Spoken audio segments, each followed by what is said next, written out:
talk a little bit about personal exemptions. We're going to talk about qualifying child and the age test. We're going to talk about gross income. Remember, we talked quite a bit about gross income. What is considered gross income? What is not considered to be gross income? We're going to talk about itemized deductions. We're going to look at a scenario involving itemized deductions. We're going to talk about taxable refunds, which is an interesting scenario. Remember, we discussed that. We're going to talk about how scholarships are treated from a tax perspective. We're going to talk about a covered opinion and an unqualified opinion. We're going to talk about shelf registration. We're going to talk a little bit about Circular 230. We're going to talk about situations in which a CPA can be suspended or disbarred.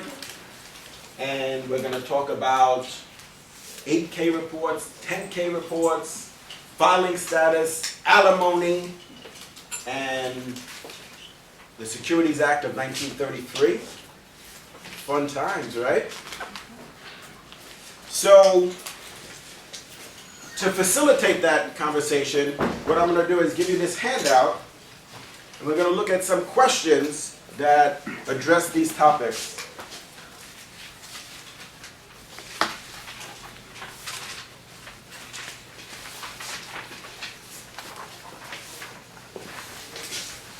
Fun. Anna, amazing, right? Amazing.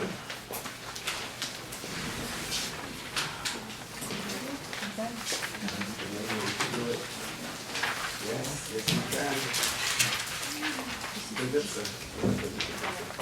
Does everybody have one?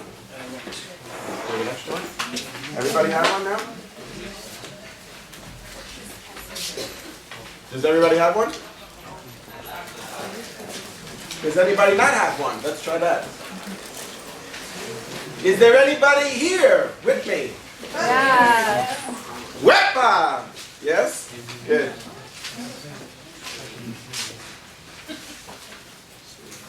All right.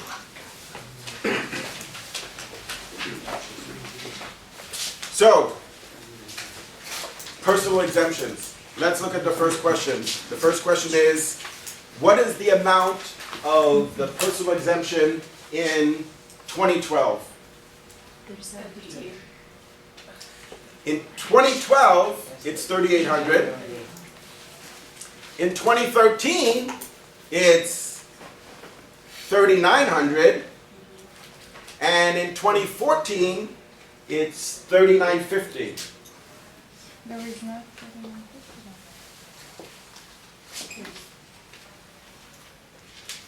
So are we good? Yes. In 2011, it was $3,700. Martha, are we good? Yes. Okay, terrific. So remember we said that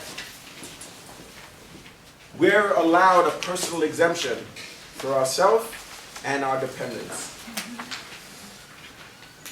Congress has decided to each year to increase the amount of the personal exemption. What happens when the personal exemption increases? What happens to the amount of tax we have to pay? Assuming that the tax rates don't change. It's going to go down. So the greater the amount of the personal exemption, the smaller our level of taxable income. So the more exemptions that we have, and the greater the amount of the personal exemption, the smaller our tax bill is going to be. Does that make sense?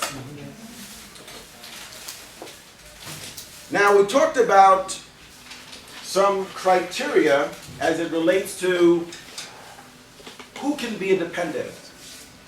There could be a relative that might qualify as a dependent, or a child. It would have to be a qualifying child. So this question says, which of the following meets the relationship test for qualifying child as it relates to being our dependent? So let's see. Stepchild. Yes, a stepchild would be, in terms of the relationship test, because that's not the only test. So there's a residence test as well. There's a support test. There's an age test. But in terms of relationship, if the child is your stepchild, it's possible that they could be your dependent. So they would be a qualifying child, potentially. Foster child. So a foster child, in terms of the relationship, a foster child would meet that criteria. And your nephew. So your niece or your nephew, they would be a qualifying child. We would still need to see if they meet the other tests to be a dependent, but they would meet the test in terms of relationship. So your niece, your nephew, your brother, your sister, your son, your daughter, all of those would meet the relationship test, and your grandchild, so your grandson, your granddaughter, but not your cousin. Not your cousin. Everybody's your cousin, right? That's the problem. That's the issue that that Congress has with that. Venetia? You got it? Okay, good. So not your cousin. Then the next question, who's going to read the next question? Go ahead, Giselle. A qualifying child must be less than 19 years of age to meet the test. True or false? The age test, that is. The age test. False. False. Somebody said false, somebody said true. What do you think? All those who say true, raise your hand. All those who say false, raise your hand. All those who are not sure, raise your hand. So what do you think? Is it true or false? Why? Why is it false? To be a full-time student. Yes.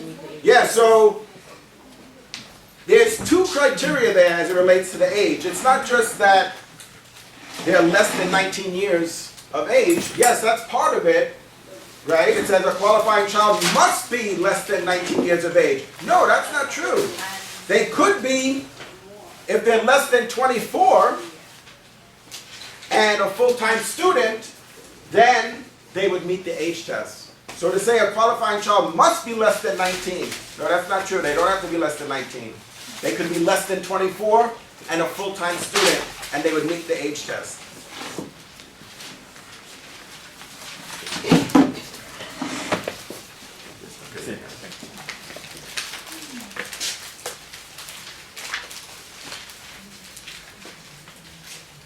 Or they could be any age, but permanently disabled. So if the child is 26 or 28, they could be any age, but they would have to be permanently totally disabled to meet the age test and be a qualifying child. So you see, that's not true to say a qualifying child must be less than 19. Sure, that's one of the conditions, but it doesn't have to be. It doesn't necessarily mean that they're less than 19 years of age. They could be older than 19. What about the next question about gross income? So who's going to read that one? All of the following are considered income and part of gross income except. So we talked about gross income. You remember? We talked about a lot of different sources of income.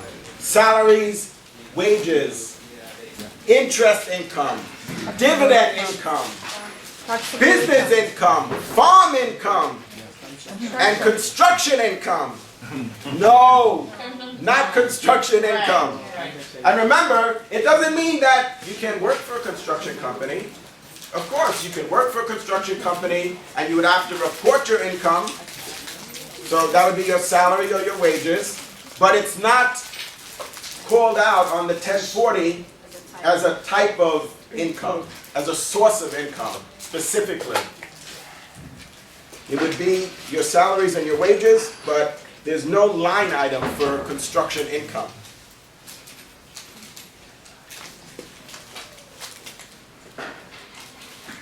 What about the next question?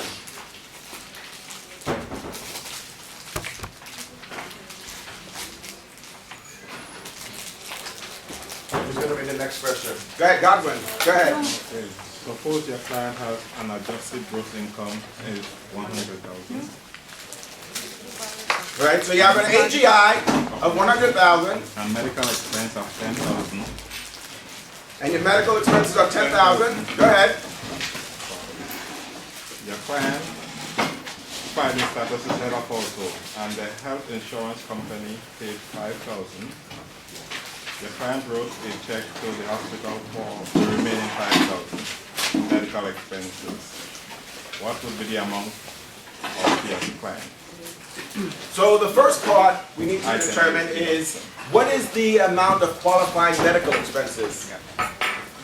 So, as far as we know, it's $10,000, right? So in terms of the qualifying medical expenses, this question says, what is the amount of the itemized deduction? But in terms of the qualifying medical expenses, we're going to assume that these expenses that our client incurred, these medical expenses are qualifying, and that would be $10,000. Remember we said there's some expenses that are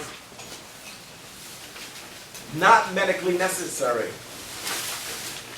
and those expenses are not deductible. So if we decide that we want to have cosmetic surgery, that's not medically necessary. So that's not something that's not a medical expense that qualifies. But to take it further, what we need to determine here is, what is the amount of our itemized deduction? 0. So what do you think? What's the answer? 0. All right, so what's the floor for 2014 in terms of medical expenses? 10%, and in 2013, it was 7.5%. So what does that mean? So in this case, we said that our AGI, our adjusted gross income, our AGI is $100,000. But remember we said that there's a floor. There's 10% of our AGI, Congress says, we're responsible for. The first 10% of our qualifying medical expenses, we're responsible for. That means we can't deduct it. So the amount that we deduct has to be more than 10% of our AGI. So it would have to be more than 10% of $100,000, which is $10,000. Best students ever. $10,000. So how much is going to be our itemized deduction? 0. Okay, why? So it's going to be 0 because, first of all, our medical expenses were not more than $10,000. So even in the best case scenario, our medical expenses were not more than $10,000. And importantly, we only paid $5,000. We have a check, a canceled check for $5,000. The insurance company paid $5,000. So the amount of our qualifying medical expenses actually, in this case, is only $5,000. Because $5,000 was reimbursed by the insurance company. So remember I said in the base case scenario, $10,000 would qualify as medical expenses. But when we look at it closer, we see that $5,000 was already paid by the insurance company. So we can't take a deduction from monies that was paid by somebody else. It's for medical expenses that we paid. Questions about that? Yes. I'm sorry. In the exam, we are gonna use 7.5%, right? Not 10%. 10%. So it'll be 10%, and it would specify whether it's 2014 or 2013. So if it says 2013, then you know it's 7.5%. If it's 2014, it's 10%. Oh, it's the year and not the age? I thought it was like if you're over certain ages. In terms of, well, that became an issue in 2014, but previously in 2013, 7.5% of your AGI was the floor, and in 2014, it's 10%, but what Kamika is talking about is that Congress made an exception. What is the exception? They said that it would be 7.5% of AGI if, You were born before 1950. Yeah, it's born Yes. 65, 65. right, everybody got that? So the greater that percentage, the smaller the amount of your deduction. But Congress said that that's not going to apply for people who are, what, 65 or older, Yeah. right? It's going to be still 7.5%. So that means that the amount that they'll be able to deduct potentially is going to be the same as it was in 2013. So if this person was 65, then they'll be able to deduct 300? Well, in this case, if it doesn't say that they're 65 or older, then we should assume that they're not. They're not, okay. So that would be specifically mentioned. All right, let's look at this taxable refund scenario. Who's going to read this one? Venetia, go ahead. In 2011, your New York State and local taxes were $15,000. So you decided to itemize your taxes paid and took the $15,000 as a deduction on your federal tax return. In 2012, you received a check from New York State Department of Taxation and Finance for $10,000 regarding your 2011 tax return. How much will you have to report as income on your 2012 federal tax return? So this is an example of a taxable refund. Why? Because on Schedule A in 2011, we deducted the state and local taxes that we paid 100%. It's not subject to any floor. It's not a 2% floor or 7.5% or 10%. We could deduct 100% of the state and local taxes that we paid, whether it was from withholding in our paycheck or estimated tax payments that we make quarterly. The amount, we're told here, was $15,000. So we deducted that. We did the right thing. But then, because that was the amount that we actually paid, but then what happened was, when we filed our state return, we got a refund. And New York State, believe it or not, they sent us back a refund check of $10,000. So the question is, remember we said that when we looked at sources of income, we said a taxable refund is a source of income. We need to report that. So on line 10 of Schedule 1040, of Form 1040, on line 10, we have to indicate the amount of our taxable refund. So how much is the amount of our taxable refund? 15,000, 10,000, 5,000? 10,000. That's the amount that we got back.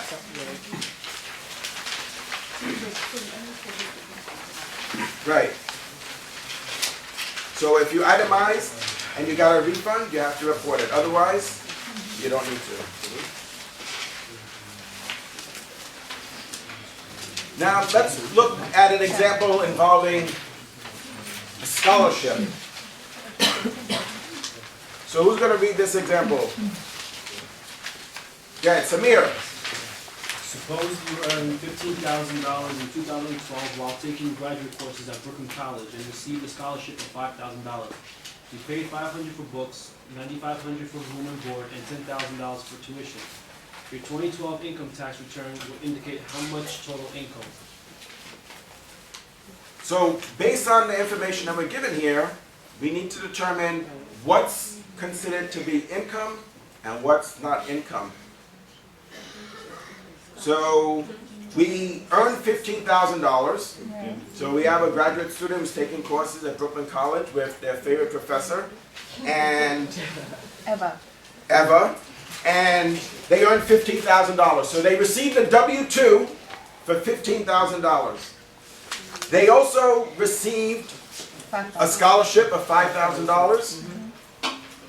And the money they used to buy books, for, which cost them $500. They spent $9,500 for room and board, and their tuition was $10,000. So what is the what is the amount of their income? 20. So I hear somebody said 20,000. 15,000. Somebody said 15,000. 24.5. That's not one of the choices.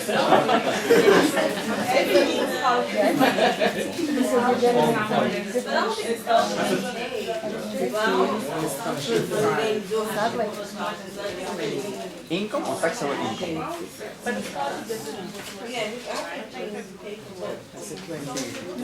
Total income. So what do you think? Who thinks 20,000? Why? Why do you think 20,000? The scholarship, I think, is also part of So it. you think the scholarship should be taxable? And how many say 15,000? Okay, so why do you say 15,000? What's the difference? So the scholarship was less than the tuition? Anybody have another reason? Scholarship on earned income? Scholarship is not earned income, which means what? It's received by the government.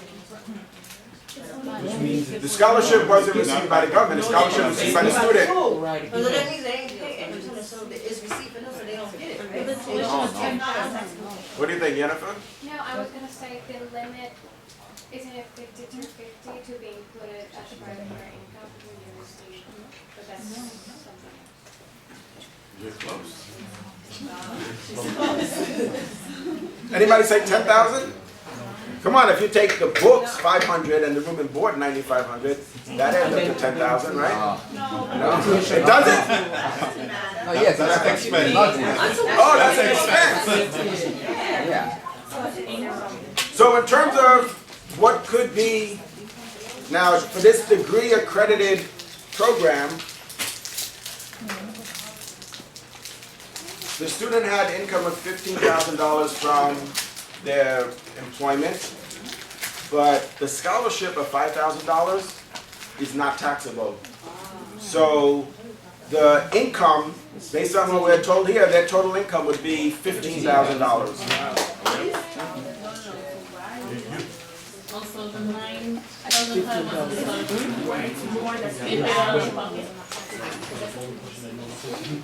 That's an expense, like Alvin said, that's an expense that they had. Out of the income that they had, the $15,000 and the scholarship they received, they had these expenses, which totaled $20,000. But if they didn't pay, right, it would become an income, right? Scholarship. If they didn't pay it? Yeah, if it was part of the scholarship.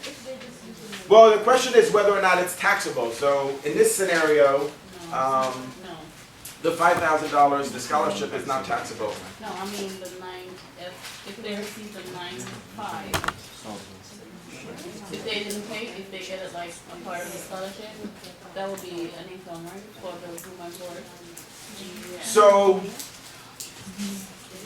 I think this is what Shantae was trying to call our attention to. They're trying to make a distinction about whether or not we receive the money in our hand or it goes directly to the school. Right. But what about if it goes for room and board? Right, that's all. Right. So in this case, the tuition was $10,000. The $5,000 is certainly less than that. So it's not even enough to cover their tuition. Right. So they're not going to have to. They won't have to pay any tax on that scholarship, whether it was paid directly to the school or to them directly. So the answer is 15, right? 15,000. So if the scholarship is more than the tuition, so they need to Well, so in other words, a scholarship, if you receive a scholarship for to cover tuition, then it's not taxable. It's also not. It's not taxable. Not taxable. It's also not taxable? What do you mean? I mean, if this is 5,000 is less than tuition, so it's not taxable. If it's more than, it's also not taxable. So is it never taxable? So this, we specifically have information about expenses related to room and board. If you receive a scholarship to cover room and board, then that's taxable. If you receive a scholarship for tuition, then that's not taxable. So in this case, the total expenses were $20,000. You know, $10,000 of that was for tuition, and the scholarship is only $5,000. So the amount of income based on what the total income is the $15,000 from their job. All right, next question. Let's assume your friend graduated and is a practitioner. If your friend provides a covered opinion, all of the following are true except, so a covered opinion must relate the applicable law to the relevant facts in the opinion. That's true. That's true. The opinion must not contain internally inconsistent legal analysis in the opinion. That's true. The opinion must consider all significant federal tax issues in the opinion. That's true. However, what's not true is B, which says the opinion must be based on unreasonable factual assumptions. No, it has to be based on reasonable factual assumptions. So B is not true. All right, what about the next question? Who's going to read the next question? Go ahead, somebody, anybody. You could do it, yes you can. Shantae, go ahead. Here we go. Suppose the client wants to reduce the time required to register and issue securities. If the client is a large public company that is well known, they can reduce the time required to register by buying and read all the choices? Yeah, so what do you think here? So if the client wants to issue securities, but they want to minimize the time required, there's an option. If they're a large and well-known company, there's an option for them, and that option is shelf registration. Shelf registration. But it only applies to large public companies that are well-known. That is an option for them. If they want to issue securities and they want to do it quickly, they could go with a shelf registration. Now the next question looks at Circular 230, an issue with Circular 230. Suppose you're a CPA and you prepare a tax return, a federal tax return for Amy in year 3. You're gathering all the information from the client and you find out that she never filed a tax return for year 1 and 2. That's kind of a problem, right? So she's coming to you with year 3. She wants you to prepare year 3's tax return, and you find out she didn't even prepare year 1 and 2. So the question is, what is our obligation under Circular 230 as a professional? What is our obligation? So do we need to tell Amy that we're not able to prepare her tax return for year 3? No, that's not required. Contact the IRS, drop the dime on her, right? Contact the IRS, snitch around, and tell them she didn't file a return in year 1 and 2. No, we don't need to do that.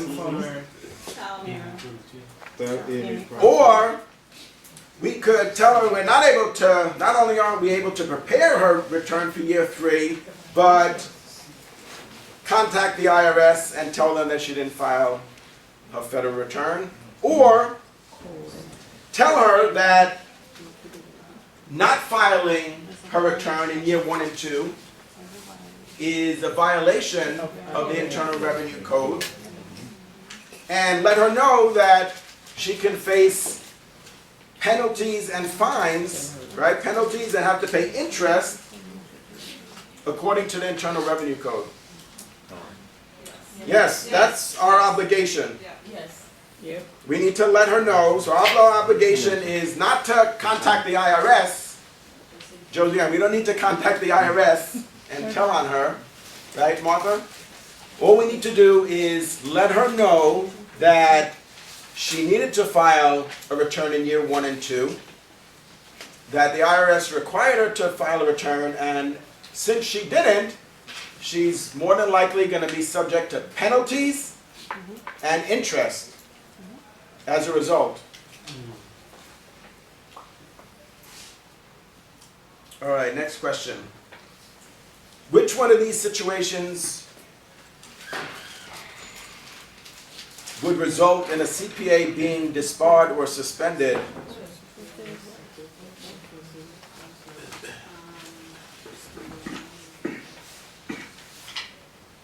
And which one is the exception? So what do you think? So it says, a situation exists in which the CPA directly or indirectly attempts to influence the official action of any employee of the Internal Revenue Service by use of threats or false accusations, or by giving a gift, favor, or thing of value. I strongly urge you not to do that. That's a suspension. So, you can be disbarred or suspended because of that.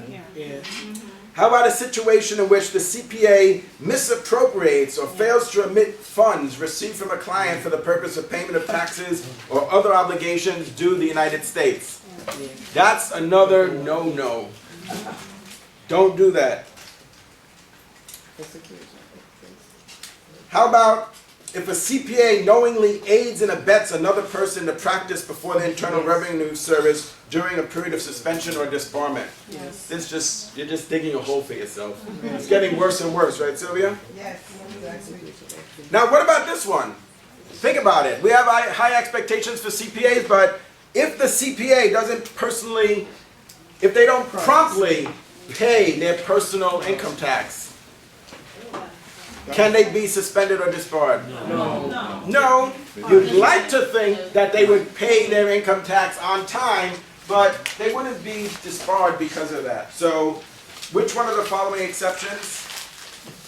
It's not paying their personal income tax on time.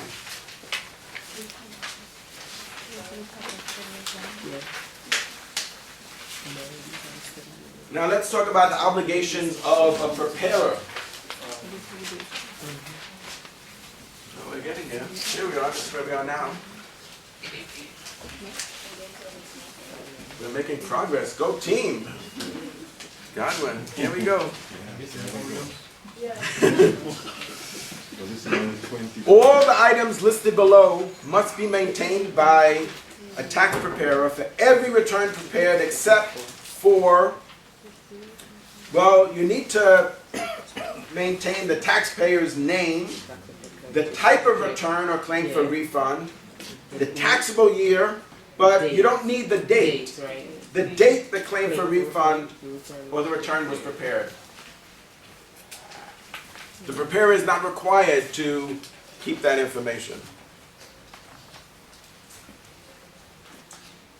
The next question is about 8K.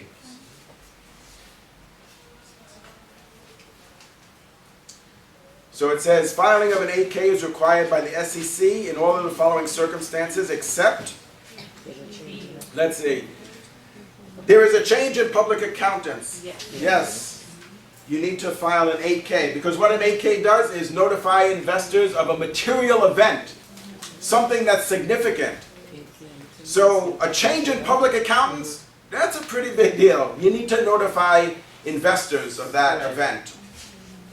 There is a bankruptcy. I think the investors want to know. You need to file Form 8K. There's a resignation of a director. Also requires filing of Form 8K.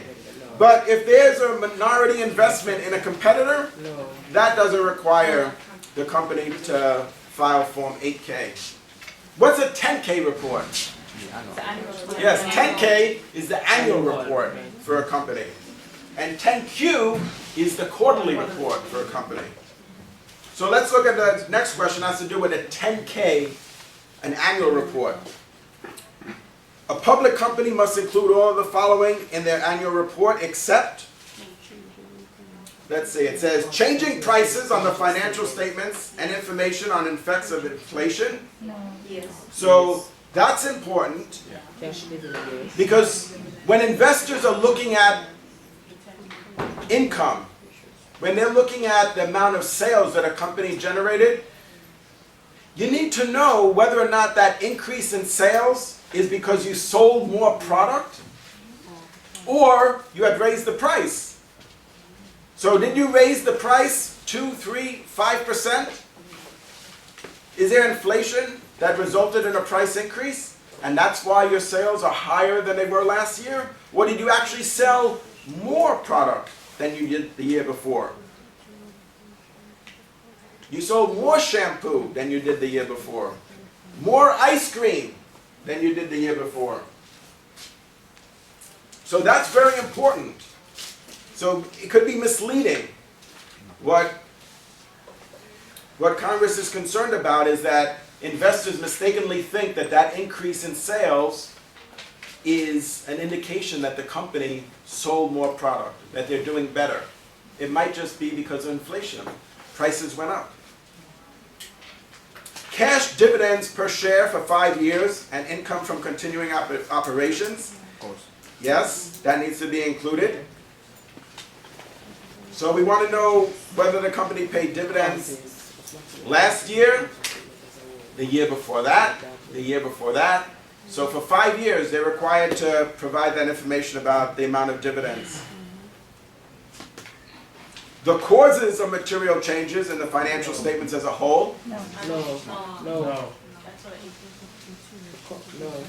And yes, you do need to include in the annual report causes of material changes in the financial statements as a whole. So if there's a change in the financial statement that's material, that's significant, investors need to know that.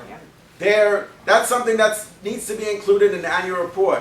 However, when you're doing an analysis, you're going to be looking at different financial ratios, and you're going to be comparing those to industry standards.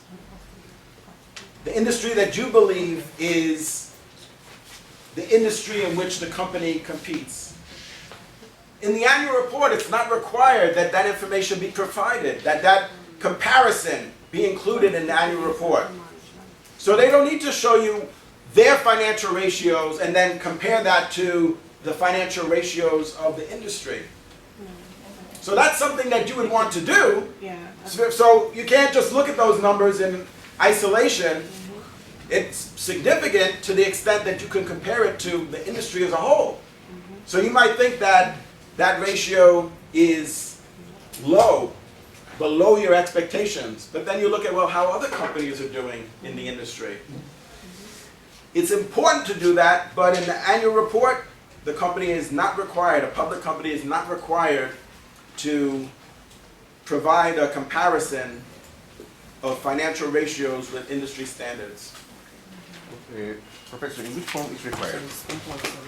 All of those are required. No, in which form is required to show the financial ratios? 10K.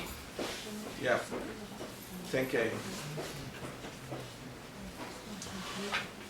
All right. Who's going to read the next question? Go ahead, Samir. In the current tax year, our client's spouse dies, but in the prior tax years, the couple filed a joint return and had no dependent children. Which filing status is available to the surviving spouse for the first subsequent tax year? All right, so the spouse, our client's spouse dies. That's a significant piece of information. Previously, they were filing a joint return. That's also significant. And had no dependent children. So the question says, what is the filing status? Is it going to be single, qualified widow, married filing jointly, married filing separately, head of household? No, single. Qualified. How many say single? Single. Single. How many say qualified widow? No. Married filing jointly. Well, it depends on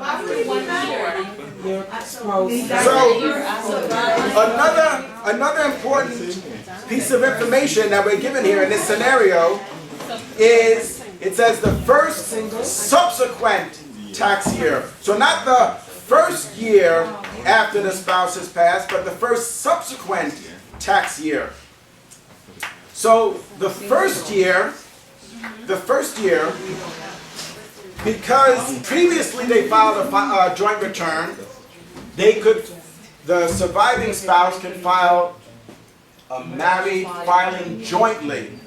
That's when they're married. But that's Now, in the second and third year, if they had a dependent child, the surviving spouse could file as a qualifying widow or widower. But there is no dependent children. So in order to file the married filing jointly only applies in the first year. okay. And that's only would be relevant in this case because previously they filed a joint return. Since they did, in the first year, the surviving spouse could file married filing jointly. If they had a dependent child, then for the 2 years following, they could file as qualifying widow, which means basically they would be able to have the higher standard deduction and the lower tax rate that would be granted to somebody who was married. But in the second year and the third year, you can't file under any circumstance as married filing jointly. That's only in the first year. The second year, you're definitely not married anymore. But Congress realizes that this is a hardship, so they said that if you had a dependent child, you could file as a qualifying widow or widower. But they don't have a dependent child. They don't have any dependent children. So in this scenario, the surviving spouse would file as single. You're no longer married.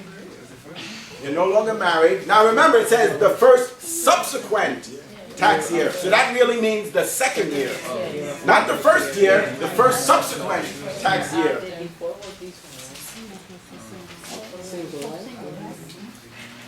Now, we're talking about filing status. This is a good opportunity for us to look at the standard deduction for each of these. So in 2014, what is the standard deduction for single? $6,200. So we're talking, we have the filing statuses listed there. What I'm identifying for us is the amount of the standard deduction. So if you're single and filing in 2014, the standard deduction would be $6,200. Right. For qualified widow or widower and married filing jointly, it's $12,400. Right, so the qualified widow or widower, the standard deduction would be $12,400. Married filing jointly would be $12,400. Married filing separately would be $6,200.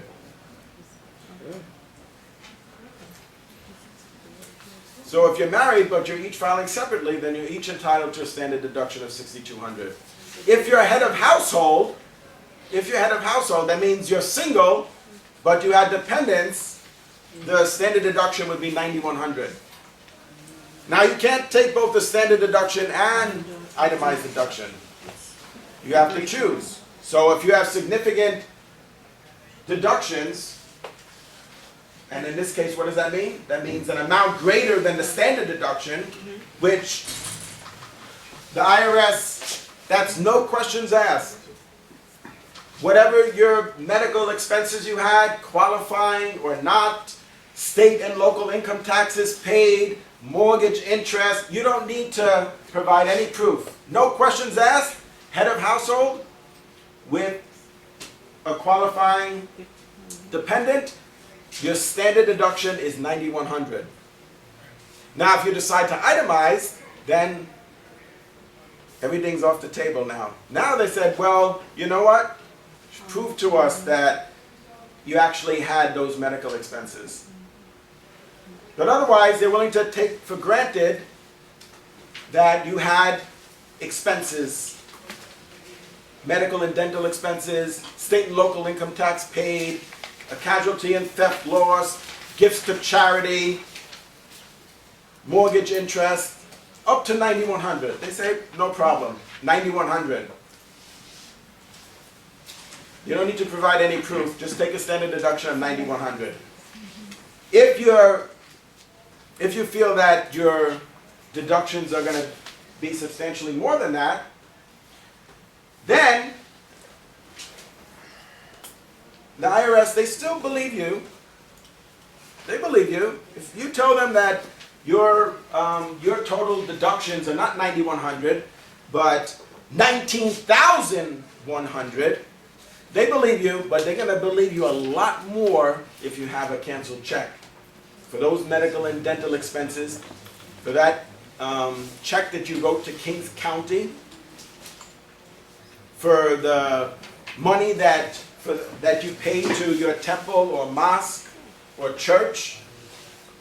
So remember last time we had our client donated what, $6,000? So it was a qualifying charitable organization and they paid $6,000. Well, you need to have a canceled check to prove that. Remember we said it's not enough to have a receipt. Is that right? You said it's not enough to have a receipt. You need to have proof of payment. You could have invoices. That's not a problem, getting invoices. I told you I could give you invoices. You need to be able to prove that you made the payment.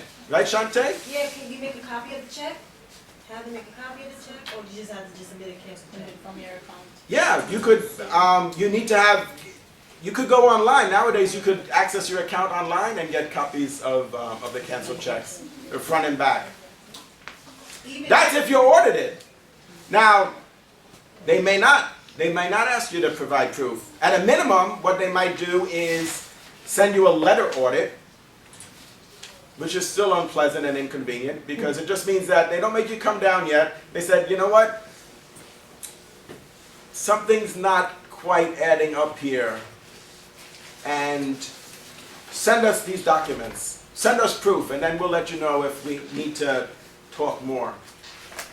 So send us copies of the lease that you have with your tenant, because you only reported rental income of $20,400.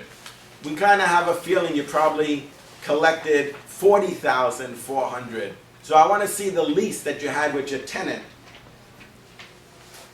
You send them these documents, and then they'll let you know if that's satisfactory or not. Even if, say they go to church, right, and the church is a 501c3, and it's saying like a letter saying that, oh, thank you for your generous donation, you filed your taxes, right?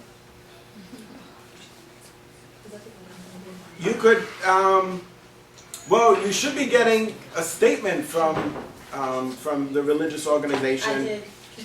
I didn't put it on my recent taxes, so I was trying to see if I could amend it. That's possible. Yeah, so you need to provide proof. You definitely need to provide proof that you made the donation. Professor, does it matter if she's not itemizing? Yes? It does? Yes. Well, why do you ask that? Because I'm doing the tax return for divider, and when I put it in, it doesn't matter. It doesn't show no difference. It doesn't make no difference. I guess it's a software that you. Well, like I said before, you either are gonna take the standard deduction or you're gonna itemize. Right, so it's not itemized, it doesn't matter. Then she would just take the standard deduction.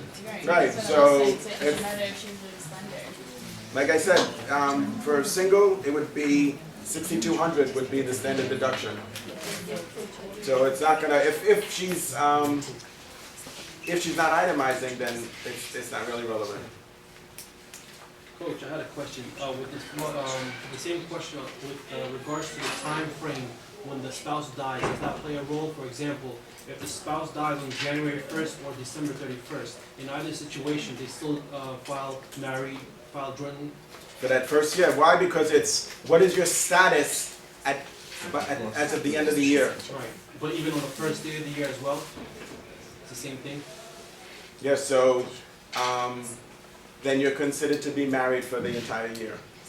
Well, no, so if it was on the first, it's as of, your status as of the last day of the year. So whatever your status is, in that case, it would be, you would...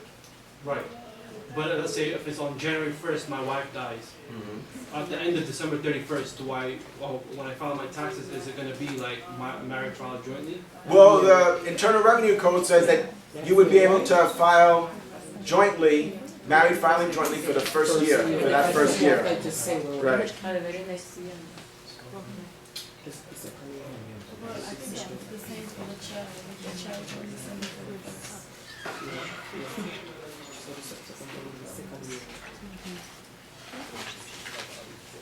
But if you're, let's say if you get divorced, for example, so what is the rule in that regard?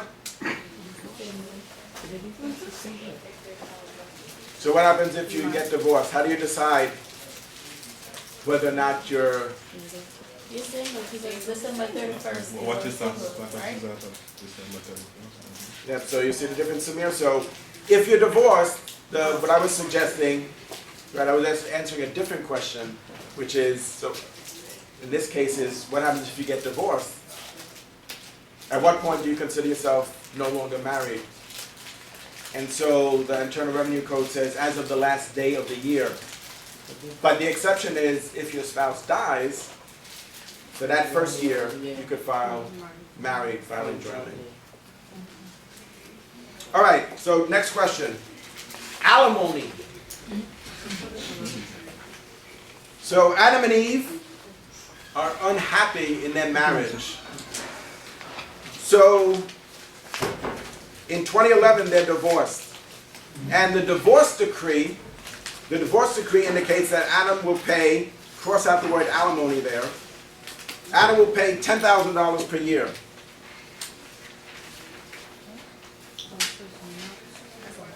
So it says pay alimony, cross out the word alimony. He's going to pay a total of $10,000 per year. The amount of the alimony will be reduced by 20% in 5 years when his child turns 18, which is why? What does that suggest? That's child support? So 20% of his payment Is for child support. So he's paying alimony and child support. And Eve is taking a tax strategy and regulation course at Brooklyn College with the best professor ever. Ever. How much should she report as income on her 2012 income tax return? Now, importantly, we said alimony, not child support, alimony is a source of income. And if you pay alimony, that's considered to be an above-the-line deduction. That's an adjustment to your gross income. So in this situation, for Eve, how much will she have to report on her 2012 income tax return? $8,000. $8,000, right? Because she's receiving a total of $10,000, but only $8,000 of that is alimony. $2,000 is child support. How do we know? Because it says in 5 years, 20%, there's going to be a 20% reduction in the payment made when the child turns 18.